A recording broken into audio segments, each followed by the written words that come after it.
నమస్కారం. QK news వార్తలకు స్వాగతం. ముందుగా వార్తల్లోని ముఖ్యాంశాలు. కుటుంబ భద్రత కోసం బీమా పథకం ప్రవేశపెట్టామని సీఎం రేవంత్ ప్రకటన. ఆధారమైన వ్యక్తి మరణిస్తే కుటుంబం రక్షణ కోసం కొత్త పథకం అమలు. సింగరేణి విద్యుత్ ఉద్యోగులకు బీమా పథకం ద్వారా భరోసా. సంక్షేమంతో పాటు భద్రతకు ప్రాధాన్యమని వ్యాఖ్య. పిఠాపురం అభివృద్దిపై మంత్రి నారాయణ సమీక్ష. అమృత్ పథకం ద్వారా తాగునీటి సమస్యల పరిష్కారానికి చర్యలు. మున్సిపాలిటీల్లో రోడ్లు, డ్రైనేజ్ పనులు పూర్తి. 6 నెలల్లో మున్సిపల్ ఎన్నికలు నిర్వహిస్తామని ప్రకటన.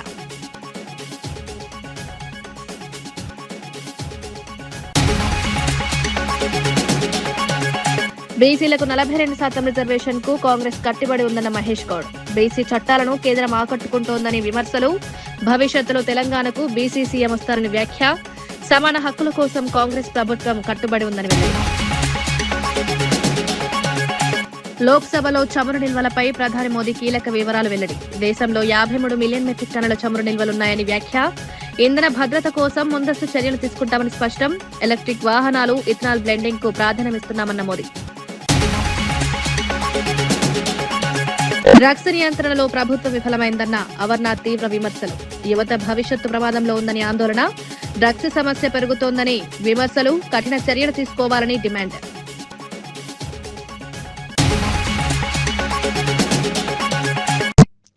స్థానిక సంస్థల్లో బీసీలకు 42% రిజర్వేషన్ ఇవ్వాలని కాంగ్రెస్ ప్రభుత్వం చట్టం తీసుకొచ్చిందని టీపీసీసీ చీఫ్ మహేష్ కుమార్ గౌడ్ తెలిపారు. కేంద్రంలోని బీజేపీ ప్రభుత్వం ఈ చట్టాలను అడ్డుకుంటోందని విమర్శించారు. బీసీలకు న్యాయం చేయడంలో కేంద్రం విఫలమైందని ఆరోపించారు. భవిష్యత్తులో తెలంగాణకు బీసీ ముఖ్యమంత్రి వస్తారన్నారు. అది కాంగ్రెస్ వల్లే సాధ్యమవుతుందని పేర్కొన్నారు. బీసీ వర్గాల అభివృద్ధికి ప్రభుత్వం కట్టుబడి ఉందన్నారు. సమాన హక్కులు కల్పించడమే లక్ష్యమని చెప్పారు. సిపిఐ ఓటేసింది. కానీ గవర్నర్ దగ్గర ఎందుకు పెండింగ్లో ఉందో ఇవాళ బీజేపీ నాయకులు చెప్పాలి. 2 చట్టాలు చేస్తే బీజేపీ ప్రభుత్వం చట్టాలని తొక్కిపెట్టింది. బీసీలకు నోటి కాడికి వచ్చిన ముద్దను ఎగ్గొట్టింది. రిజర్వేషన్ రాకుండా అడ్డుపడింది. అందుకే రేవంత్ రెడ్డి గారు, మేము ఎమ్మెల్యేలు, ఎమ్మెల్సీలు ఆంధ్రం పోయి ఢిల్లీలో కూర్చున్నాం 2 సార్లు. మోడీ దిగిరాలే. ఎస్సీ, ఎస్టీ, బీసీ, మైనార్టీలు కలిపితే మున్సిపల్ ఎన్నికల్లో 85% దాటుతా ఉంది. ఇది గతంలో సాధ్యమయ్యిందా? టీఆర్ఎస్ హయాంలో చేయగలిగినాడా? 23% కుదించినాడు ఆయన. బీజేపీ వాళ్ళు బీసీల వ్యతిరేకులు. నేను చాలా సందర్భాల్లో చెప్పాను, ఈ రాష్ట్రానికి బీసీ ముఖ్యమంత్రి అవుతాడనే మాట చెప్పినాను. రాబోయే రోజుల్లో అది కాంగ్రెస్ పార్టీలోనే సాధ్యమవుతుందని చెప్పినాను. మళ్ళీ చెప్తా ఉన్నాను, రాబోయే రోజుల్లో ఈ రాష్ట్రానికి బీసీ ముఖ్యమంత్రి అవుతాడు. అది కాంగ్రెస్ పార్టీ వల్లే అవుతాడు. రామచంద్రరావు గారు, నీకు దమ్ము ధైర్యం ఉందా? బీజేపీలో బీసీని ముఖ్యమంత్రి చేస్తామని చెప్పే దమ్ముందా నీకు? కేసీఆర్, కేటీఆర్ ఈ మాట చెప్పగలుగుతారా? ఇది కాంగ్రెస్ లో సాధ్యం. కారణం రాహుల్ గాంధీ గారి యొక్క ఆలోచన విధానం, ఖర్గే గారి యొక్క ఆలోచన విధానం, దానికి రేవంత్ రెడ్డి గారి యొక్క మద్దతు. కాకినాడ జిల్లా పిఠాపురంలో మంత్రి నారాయణ పర్యటించి మున్సిపల్ కార్యాలయంలో అధికారులతో సమీక్ష నిర్వహించారు. అభివృద్ది పనులు, ప్రాజెక్టుల పురోగతిపై చర్చించారు. అమృత్ పథకం ద్వారా పిఠాపురంలో 60 కోట్లు, గొల్లప్రూలులో 40 కోట్లతో తాగునీటి సమస్య పరిష్కారానికి చర్యలు తీసుకుంటున్నామన్నారు. ప్రతి ఇంటికి స్వచ్ఛమైన తాగునీరు అందించడమే లక్ష్యమని చెప్పారు. డ్రైనేజ్, రోడ్లు, పార్కులు, వీధి లైట్లు పూర్తి చేస్తామని పేర్కొన్నారు. మున్సిపాలిటీ అభివృద్ధికి ప్రణాళికాబద్దంగా చర్యలు తీసుకుంటున్నామన్నారు. ప్రజల అవసరాలకు అనుగుణంగా అభివృద్ధి చేస్తామని వివరించారు.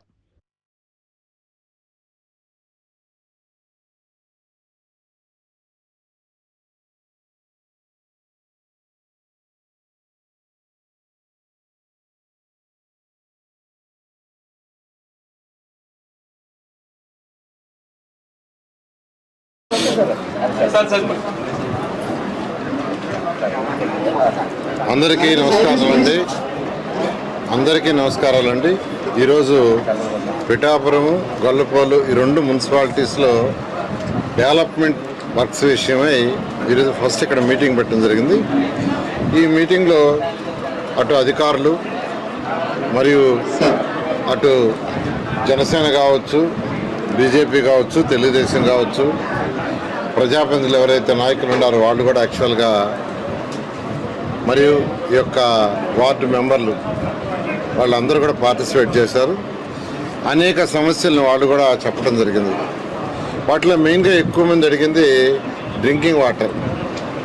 అయితే గౌరవనీయ ముఖ్యమంత్రి గారు కావచ్చు, డిప్యూటీ సీఎం గౌరవనీయ పవన్ కళ్యాణ్ గారు కావచ్చు, ప్రతి ఇంటికి వాటర్ ట్యాప్ కనెక్షన్ ఇవ్వాలి, స్వచ్ఛమైన నీరు వీలైనంత వరకు సర్ఫేస్ నుంచి తీసుకొచ్చి ట్రీట్ చేయాలనే ఉద్దేశంతో అటు జలజీవన్ రూరల్లోనూ అర్బన్లో వచ్చేలకు అమృత్ స్కీమ్లో టేకప్ చేశారు.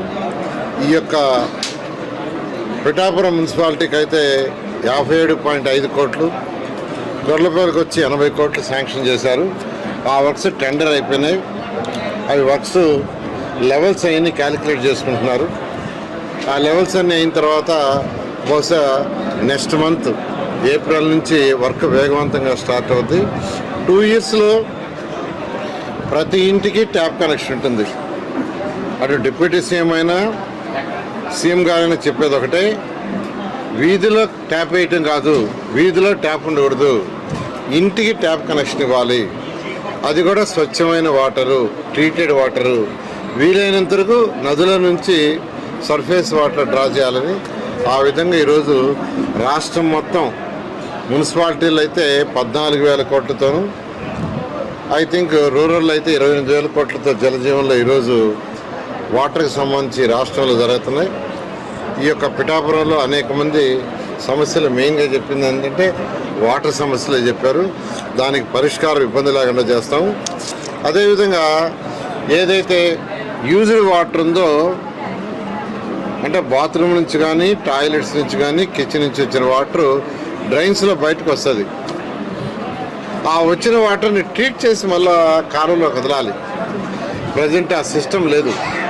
కానీ ఖచ్చితంగా ఈ రాష్ట్రంలో ఉన్న 123 మున్సిపాలిటీస్లో యూజ్డ్ వాటర్ ఏదైతే ఉందో దాన్ని ట్రీట్ చేసి, అక్కడ మాట్లాడొద్దని చెప్పు, ట్రీట్ చేసి అడిగిపోయి చెప్పు, నువ్వు బాగా అడిగిపోయి చెప్పు, ట్రీట్ చేసి కెనాల్స్లో వదిలే విధంగా చేయటానికి ఈరోజు పిఠాపురానికి 14.6 కోట్లతో స్వచ్ఛాంధ్ర. కుటుంబానికి ఆధారమైన వ్యక్తి మరణిస్తే ఆ కుటుంబం అనాథ కాకూడదనే లక్ష్యంతో బీమా పథకం ప్రవేశపెట్టామని సీఎం రేవంత్ రెడ్డి తెలిపారు.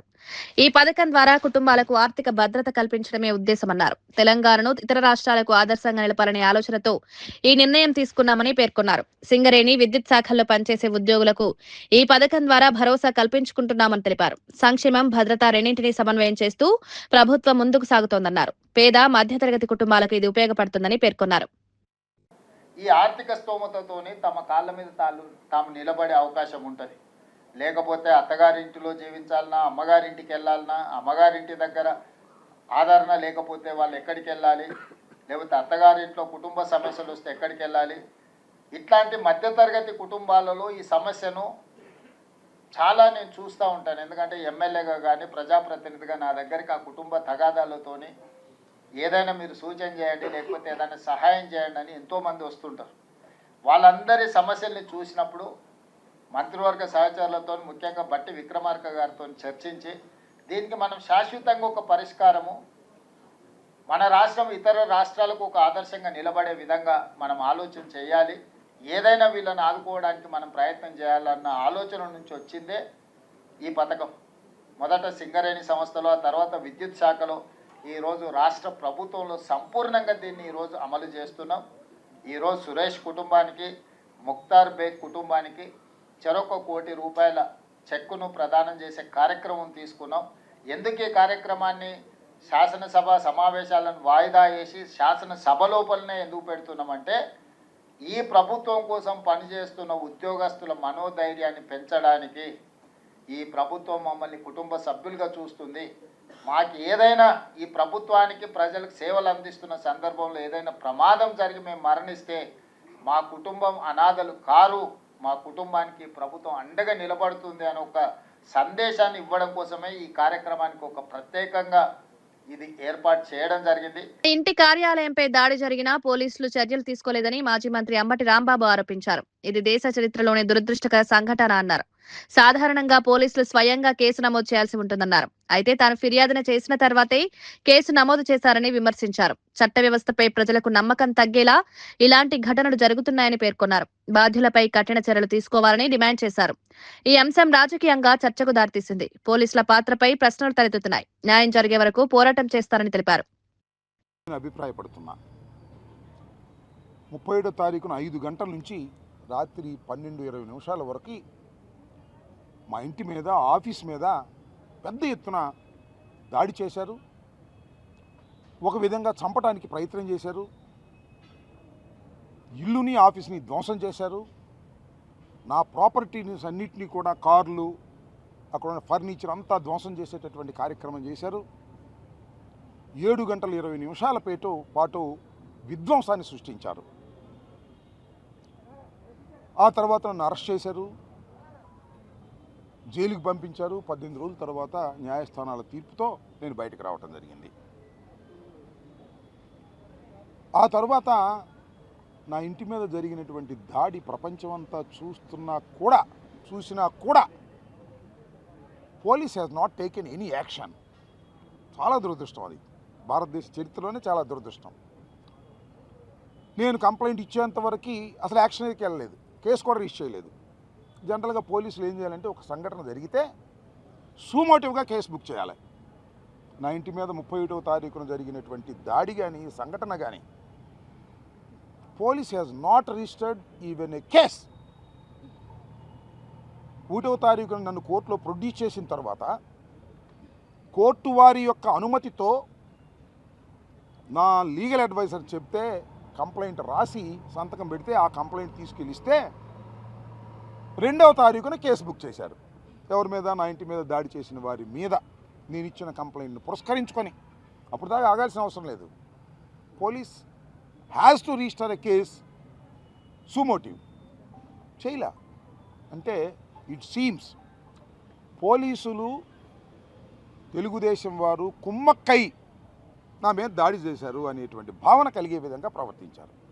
సరే, కేసు రిజిస్టర్ చేశారు. ఏం కేసు రిజిస్టర్ చేశారో తెలుసా? అందరికీ అర్థమయ్యే విధంగా చెప్తాను. 127 class 2, 189 class 2, 324 class 4, 329 class 4, 351 class 2 read with 190 BNS. All are below 7 years. మీకు తెలుసు కదా, 7 years లోపుగా శిక్ష పడే అవకాశం ఉన్నటువంటి కేసుల్లో పోలీసు వారే బెయిల్ ఇచ్చి పంపించవచ్చు. ఇది చట్టం. అందువల్ల ఈ కేసులు మాత్రమే రిజిస్టర్ చేసి వాళ్ళందరూ బెయిల్ ఇచ్చి పంపిస్తారు. ఇంకో విషయం చెప్పనా మీకు, నా మీద కూడా ఇదే కేసులు. All are 7 years below. నాకు మాత్రం బెయిల్ ఇవ్వాలి పోలీసు వారు. డ్రగ్స్ నివారణలో ప్రభుత్వం విఫలమైందని మాజీ మంత్రి గుడివాడ అమర్నాథ్ విమర్శించారు. నియంత్రించాల్సిన ప్రభుత్వ పెద్దలే దీన్ని ప్రోత్సహిస్తున్నారని ఆరోపించారు. కూటమి ప్రభుత్వానికి ఓటేసిన ప్రజలు ఈ విషయంపై ఆలోచించాలన్నారు. రాష్ట్రంలో డ్రగ్స్ సమస్య పెరుగుతోందని ఆందోళన వ్యక్తం చేశారు. యువత భవిష్యత్తు ప్రమాదంలో పడుతోందన్నారు. ప్రజలు కఠిన చర్యలు తీసుకోవాల్సిన అవసరం ఉందని సూచించారు. రాబోయే ఎన్నికల్లో ప్రజలు దీనికి సమాధానం ఇస్తారని పేర్కొన్నారు. డ్రగ్స్ పై పోరాటం కొనసాగిస్తామని స్పష్టం చేశారు. కనీసం నిస్సిగ్గుగా పార్లమెంట్లో కూడా అడుగుపెట్టి మళ్ళీ తిరిగి ప్రసంగాలు ఇచ్చేటువంటి పరిస్థితి వచ్చిందనంటే ఒకసారి ప్రజల్ని ఆలోచన చేయమని కోరుతూ ఉన్నాం. మనం ఎవరికి ఓటేసాం, ఓటేసినటువంటి వారు ఏం చేస్తూ ఉన్నారు. నిన్న మా అనకాపల్లి పార్లమెంట్ సభ్యుడు హైదరాబాదులో డైరెక్ట్గా ల్యాండ్ గ్రాబింగ్ ఆయనే సొంతంగా వచ్చి హైదరాబాద్లో ల్యాండ్ గ్రాబింగ్ చేసేటువంటి పరిస్థితులు, ఎంపీలు, ఎమ్మెల్యేలు, ఈ పరిస్థితుల్లో కూటమి ప్రభుత్వానికి సంబంధించినటువంటి ప్రజాప్రతినిధులు ఉన్నారంటే ఓటేసినటువంటి ప్రజలు సిగ్గుపడాలో, ఓటేసుకొని అధికారం చలాయిస్తున్నటువంటి ఆ నాయకులు సిగ్గుపడాలో, లేదా ఈ పరిస్థితి ఉన్నందుకు ఈ రాష్ట్ర ప్రజలు బాధపడాలో తెలియనటువంటి పరిస్థితిలో ఉన్నారు. తప్పకుండా వీటన్నిటికీ సమాధానం అనేటువంటిది ఎప్పుడు కూడా ఎన్నికల్లోనే దీనికి సమాధానం దొరుకుతుంది. దాని వరకు మా తాలూకా పాత్ర ప్రతిపక్షంగా వైఎస్ఆర్ కాంగ్రెస్ పార్టీ, జగన్మోహన్ రెడ్డి గారి నాయకత్వంలో మా పాత్ర మేము పోషిస్తాం. ప్రజలకి చైతన్యం కల్పిస్తాం. ఇటువంటి వారిని ఎందుకు ఎన్నుకున్నాము అనేటువంటి విధంగా ప్రజలు ఈ రోజుకే అధికారంలోకి వచ్చి 20 మాసాల్లోనే ఈ పరిస్థితిలో ప్రజలు అనుకుంటున్నటువంటి పరిస్థితులు రాష్ట్ర వ్యాప్తంగా చూస్తూ ఉన్నాం. టీడీపీ ఎంపీ పుట్ట మహేష్ పై వచ్చిన డ్రగ్స్ ఆరోపణలపై ఎమ్మెల్యే పుట్ట సుధాకర్ యాదవ్ స్పందించారు. తన కుమారుడు ఎలాంటి తప్పు చేయలేదని స్పష్టం చేశారు. అతనికి హార్ట్ ఆపరేషన్ జరిగిందని, పల్స్ రేట్ నియంత్రణలో ఉండాల్సిన అవసరం ఉందన్నారు. డ్రగ్స్ తీసుకుంటే ప్రాణాపాయం ఉంటుందని తెలిసి అలాంటి పని చేయడమన్నారు. బ్లడ్ శాంపిల్ తీసుకోకుండా పాజిటివ్ అని ఎలా చెప్పారో ప్రశ్నించారు. సాధారణ మందులు తీసుకున్నా కూడా టెస్టుల్లో పాజిటివ్ రావచ్చని పేర్కొన్నారు. ఆరోపణలు ఆధారం లేనివన్నారు. తన కుమారుడి ప్రతిష్టను దెబ్బతీసే ప్రయత్నం జరుగుతోందని ఆరోపించారు. నిజం వెలుగులోకి వస్తుందని విశ్వాసం వ్యక్తం చేశారు. అని నేను అందరినీ ప్రశ్నిస్తున్నా. ఇంకొక విషయం, బ్లడ్ తీసుకోకుండా బ్లడ్ పాజిటివ్ ఏ రకంగా వస్తుంది? బ్లడ్డే తీసుకోకుండా పాజిటివ్ ఏ రకంగా వస్తుంది? బ్లడ్ వాళ్ళు చెప్పిన మాట ప్రకారం బ్లడ్ తీసుకున్నామన్నా బ్లడ్ రిపోర్ట్ రావాలంటే మినిమం 48 అవర్స్ పడుతుంది. మినిమం 48 అవర్స్ రిపోర్ట్ రావాలా. ఎందుకంటే మేము ఇమీడియట్గా ఢిల్లీలో ఏఎమ్స్లో బ్లడ్ రిపోర్ట్ ఇస్తే వాళ్ళు 48 అవర్స్ లోపల బ్లడ్ రిపోర్ట్ ఇవ్వలే. ఆ బ్లడ్ రిపోర్ట్లు కూడా నెగిటివ్ వచ్చింది. అంటే ఇవన్నీ ఆ తర్వాత యూరిన్ శాంపిల్స్ మొదటిసారి తీసుకున్నప్పుడు 5 నుంచి 10 నిమిషాల లోపల రిజల్ట్ చెప్పారు. రెండోసారి యూరిన్ శాంపిల్ తీసుకున్నప్పుడు 5 గంటల నుంచి తీసుకొని 10 గంటల లోపల చెప్పారు. అంటే 5 గంటలు దానికి అవసరమా? అంటే దీంట్లో ఎంత జరిగిందని మీరే ఆలోచించుకోవాలా. నేనేం చెప్పాలనుకోలే. ఎందుకంటే ఇవన్నీ వాస్తవాలు మీ దృష్టికి చెప్పాలా. మేము ఎందుకు వాస్తవాలు ముందుకు రాలేదంటే ఇన్వెస్టిగేషన్ ఉంది కాబట్టి ఇన్వెస్టిగేషన్ పూర్తయిన తర్వాత పిన్ టు పిన్ ప్రతి ఒక్కటి ఎవిడెన్స్ సమేత మేము ముందుకు వస్తా.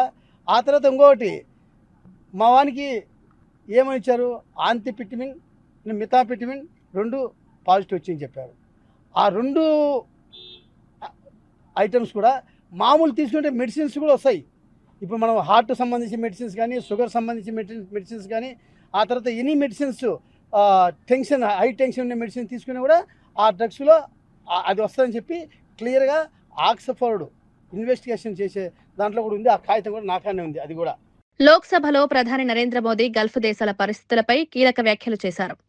దేశం వద్ద ప్రస్తుతం 53 మిలియన్ మెట్రిక్ టన్నుల చమురు నిల్వలున్నాయన్నారు. హార్మోజ్ జలసంధి ద్వారా నౌకల రాకపోకలు సురక్షితంగా ఉండేలా చర్యలు తీసుకుంటున్నామన్నారు. ఇంధన దిగుమతులను తగ్గించేందుకు ఇథనాల్ బ్లెండింగ్, రైల్వే విద్యుదీకరణ, మెట్రో, ఎలక్ట్రిక్ వాహనాలను ప్రోత్సహిస్తున్నామని వివరించారు. దేశ ఇంధన భద్రతకు ప్రభుత్వం ప్రాధాన్యతనిస్తుందని పేర్కొన్నారు. అంతర్జాతీయ పరిస్థితులను దృష్టిలో ఉంచుకుని ముందస్తు చర్యలు తీసుకుంటున్నామన్నారు. सुरक्षित वापस लौटे हैं। इनमें 700 से अधिक मेडिकल की पढ़ाई करने वाले युवा हैं। खाड़ी देशों में भारतीय स्कूलों में हजारों विद्यार्थी पढ़ते हैं। सीबीएसई ने ऐसे सभी भारतीय स्कूलों में होने वाली कक्षा 10वीं और 12वीं की निर्धारित परीक्षाओं को रद्द कर दिया है।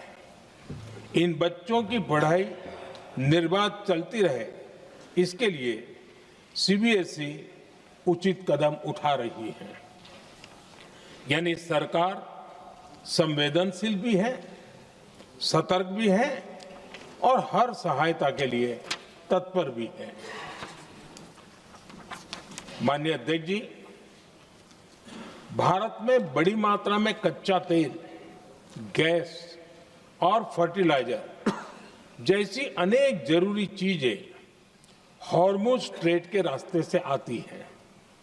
युद्ध के बाद से ही हॉर्मुज स्ट्रेट में जहाजों का आना जाना बहुत चुनौतीपूर्ण हो गया है।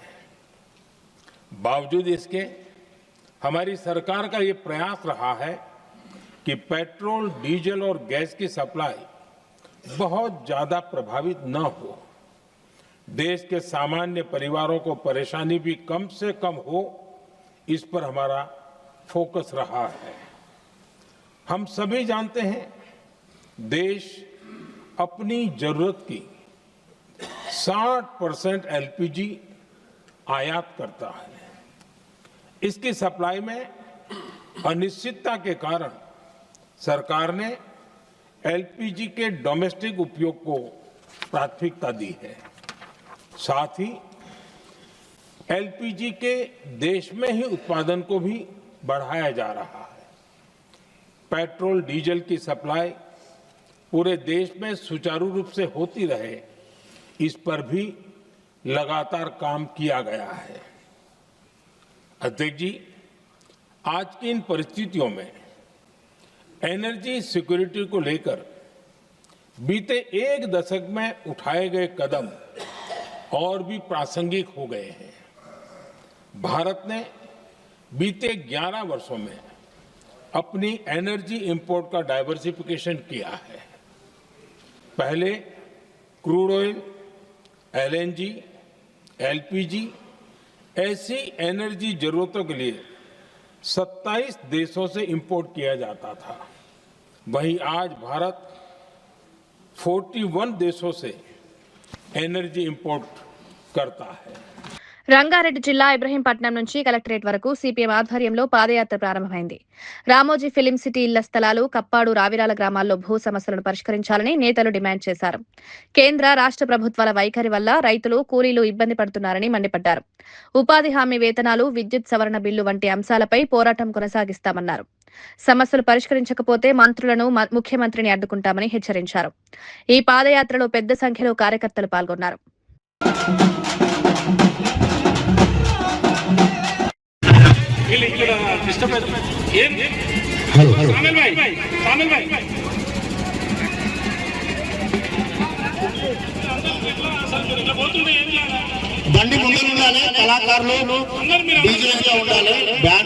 దేశ స్వాతంత్రం కోసం ఉరికాంబానెక్కినటువంటి భగత్ సింగ్, రాజగురు, సుఖదేవుల వర్ధంతి సందర్భంగా ఈరోజు రంగారెడ్డి జిల్లా ఇబ్రహీంపట్నం నుంచి ప్రజా సమస్యల పరిష్కారం కోసం కేంద్ర రాష్ట్ర ప్రభుత్వాల వైఫల్యాలకు వ్యతిరేకంగా ఈరోజు ఇబ్రహీంపట్నం నుంచి కలెక్టర్ ఆఫీస్ వరకు పాదయాత్ర ప్రారంభించడం జరుగుతుంది.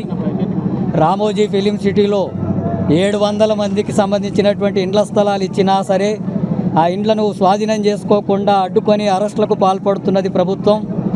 అట్లాగే కప్పాడు గ్రామంలో 90 ఎకరాలకు పైగా సాగు చేసుకుంటుంటే పట్టాలు ఇవ్వడం లేదు.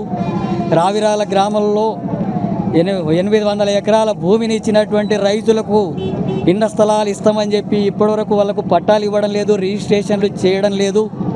అట్లాగే రంగాపూర్ గ్రామంలో అడవి భూమిని సాగు చేసుకుంటున్నటువంటి వాళ్ళకు పట్టాలు ఇస్తామన్నటువంటి జరగట్లేదు. ఫ్యాబ్ సిటీ రైతులు ఈరోజు ఈ కార్యక్రమంలో పాల్గొంటున్నారు. అట్లాగే ఇక్కడ ఉండేటటువంటి యాచారం జిల్లాలో నిర్వాసితులైనటువంటి భూ సమస్యలకు గురవుతున్నటువంటి వాళ్ళ సమస్యలు ఇక్కడంతా కూడా ఉన్నాయి. ఉపాధి హామీ చట్టాన్ని నిర్వీర్యం చేస్తుంది కేంద్ర ప్రభుత్వం. ఉపాధి హామీ పనిచేస్తున్నటువంటి వాళ్ళు 5-6 వారాలు గడిచిన వాళ్ళకు వేతనాలు ఇవ్వడం లేదు. రైతు విత్తన బిల్లును తీసుకొచ్చి విత్తన బిల్లు ద్వారా రైతులకు వ్యతిరేకంగా విధిస్తున్నారు. కార్మికుల హక్కుల్ని కాలరాసేటటువంటి కోడ్ను తీసుకొచ్చారు. విద్యుత్ సవరణ బిల్లును తీసుకొచ్చి విద్యుత్తును ప్రైవేటు పరం చేసి రైతులకు ఉచిత విద్యుత్ లేకుండా చేసేటటువంటి చర్యలకు పాల్పడుతున్నారు. అడవి హక్కుల చట్టాన్ని సవరిస్తూ ఆ సాగు చేసుకుంటున్న కాంగ్రెస్ ప్రభుత్వం ప్రవేశపెట్టిన బడ్జెట్ పై బీఆర్ఎస్ నేత గోపాల్ ముద్రాజ్ తీవ్ర విమర్శలు చేశారు. ఇది అంకెల గారడి తప్ప ప్రజలకు ఉపయోగపడేలా లేదన్నారు. ఎన్నికల ముందు ఇచ్చిన 6 గ్యారెంటీల అమలులో ప్రభుత్వం విఫలమైందని ఆరోపించారు. వికారాబాద్ జిల్లా అభివృద్ధికి ప్రత్యేక నిధులు కేటాయించలేదని విమర్శించారు. గతంలో బీఆర్ఎస్ ప్రభుత్వం తెచ్చిన నిధులను కూడా నిలిపివేశారన్నారు. రైతు భరోసా, పెన్షన్ల పెంపుపై స్పష్టత లేదని ధ్వజమెత్తారు. ప్రజల నమ్మకాన్ని ప్రభుత్వం కోల్పోతుందని పేర్కొన్నారు. ఈ వ్యాఖ్యలు రాజకీయంగా చర్చకు దారితీస్తాయి. మరి రాష్ట్ర ప్రభుత్వం ఏదైతే బడ్జెట్ ప్రవేశపెట్టిందో ఆ బడ్జెట్ అంకెల గారడి, మాటల గారడి తప్ప అందులోపల ప్రజోపకారమైనటువంటి హద్దులు ఏం లేవు. మరి ప్రభుత్వం ఎంతసేపు ఎలక్షన్స్ ముందు ఒక మాట, ఎలక్షన్స్ అయిన తర్వాత అధికారం చేపట్టిన తర్వాత ఒక మాట అనే విధంగా నడుస్తుంది. మరి ఎలక్షన్కు ముందు మనం అందరం చూసినాం 6 గ్యారెంటీల పేరిట ప్రజల ఓట్లు దండుకోనికే మోసం చేసినటువంటి కాంగ్రెస్ పార్టీ మరి ఏదైతే 6 గ్యారెంటీలు ఒక బాండ్ రూపంలో ఇచ్చి ఆ 6 గ్యారెంటీలను కూడా ఈరోజు నెరవేర్చలేదు.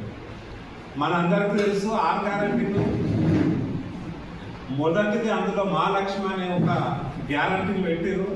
ఆ గ్యారెంటీ లోపల 3 మళ్ళా సబ్ డివిజన్స్ ఉన్నాయి. మహాలక్ష్మి మహిళకు నెలకు 2500 ఇవ్వాలనేది ఒకటి, 500 గ్యాస్ సిలిండర్ ఒకటి, ఆర్టీసీ ఉచిత ప్రయాణం ఒకటి. ఇవి 3 పెట్టిరు. కానీ మనం అందరు చూడనికే ఆర్టీసీ ఉచిత ప్రయాణం తప్పిస్తే 2500 కానీ గ్యాస్ సిలిండర్ 500 కానీ మీరు ఎవరిని అడిగినా పబ్లిక్ మాకు వస్తలేదా అని చెప్తున్నారు. ఎవరికి కూడా రాలేదు. మరి బడ్జెట్ ఇది 3వ బడ్జెట్ పెట్టింది కాంగ్రెస్ ప్రభుత్వం ఏర్పడి, కనీసం 6 గ్యారంటీల కన్నా గ్యారంటీ ఇస్తుంది అనేటువంటిది ఆశతో పబ్లిక్ ఎదురు చూస్తుంది. కానీ ఇల్లు కట్టిస్తామన్న ప్రభుత్వం ఆ వైపున ఆ దిశగా ఎలాంటి ప్రయత్నం లేదు. అట్లాగే ఇంకోటి చెప్పి యువ వికాసం, యువకులందరినీ మోసం చేసి వాళ్లకు 5 లక్షల బాండ్ గ్యారంటీ ఇస్తామని, ఇంటింటికి ఉద్యోగం ఇస్తామని ఈ రకమైన ఎన్నో ఆశలు యువకులకు లేపారు. కానీ ఎక్కడ కూడా యువకులకు మేము ఇది చేస్తున్నాం మీ బడ్జెట్లో అనేటువంటి ప్రస్తావన అనేటువంటిది చేయలేదు. లాస్ట్గా చేయుత అని పెట్టారు. చేయుత ఏంది? చేయుత అంటే పెన్షన్ ఏదైతే 2000 ఉందో 2000 4000 చేయాలని, 4000 వచ్చే వికలాంగుల పెన్షన్ 6000 చేయాలని అప్పుడు ఎలక్షన్ టైంలో చెప్పింది.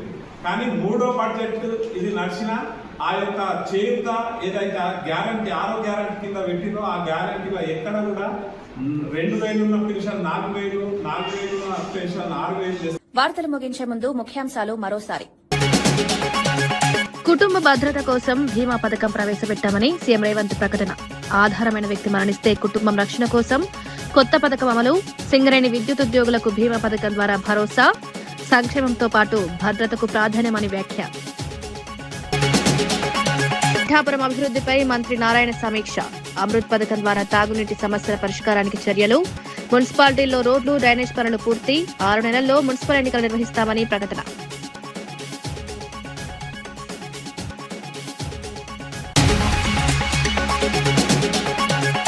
బీసీలకు 42% రిజర్వేషన్ కు కాంగ్రెస్ కట్టుబడి ఉందన్న మహేష్ గౌడ్. బీసీ చట్టాలను కేంద్రం ఆకట్టుకుంటోందని విమర్శలు. భవిష్యత్తులో తెలంగాణకు బీసీ సీఎం వస్తారని వ్యాఖ్య. సమాన హక్కుల కోసం కాంగ్రెస్ ప్రభుత్వం కట్టుబడి ఉందని వెల్లడి. లోక్సభలో చమురు నిల్వలపై ప్రధాని మోదీ కీలక వివరాలు వెల్లడి. దేశంలో 53 మిలియన్ మెట్రిక్ టన్నుల చమురు నిల్వలున్నాయని వ్యాఖ్య. ఇంధన భద్రత కోసం ముందస్తు చర్యలు తీసుకుంటామని స్పష్టం. ఎలక్ట్రిక్ వాహనాలు, ఇథనాల్ బ్లెండింగ్ కు ప్రాధాన్యమిస్తున్నామన్న మోదీ. డ్రగ్స్ నియంత్రణలో ప్రభుత్వం విఫలమైందన్న అమర్నాథ్ తీవ్ర విమర్శలు. యువత భవిష్యత్తు ప్రమాదంలో ఉందని ఆందోళన. డ్రగ్స్ సమస్య పెరుగుతోందని విమర్శలు. కఠిన చర్యలు తీసుకోవాలని డిమాండ్.